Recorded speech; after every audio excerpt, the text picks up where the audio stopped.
And here's where history gets interesting.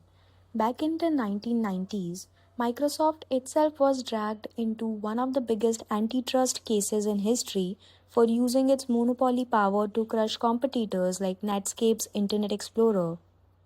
Now, 3 decades later, Musk is making almost the same accusation. Only this time, Microsoft has teamed up with Apple and OpenAI. It's history repeating itself, but on an AI battlefield.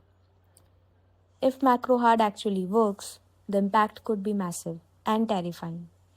Imagine a world where Fortune 500 companies replace half their workforce with AI agents. No salaries, no vacations, no HR. Entire industry could collapse under mass layoffs while profits skyrocket.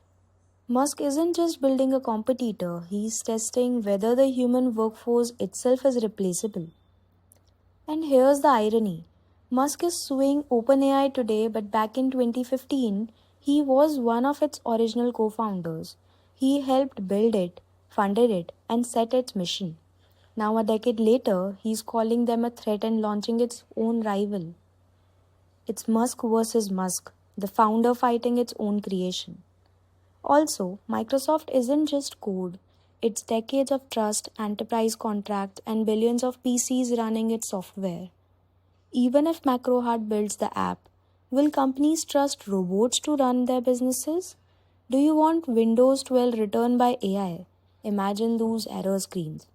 If Musk pull it off, it's not just about beating Microsoft, it could rewrite the entire software industry where companies run entirely on AI, no human workforce needed, faster, cheaper, always online. So, revolution or hype? Is MacroHeart the future of AI companies or just another wild Musk experiment? Let us know in the comments. Thanks for watching. Don't forget to like, share, and subscribe for more tech breakdowns like this one.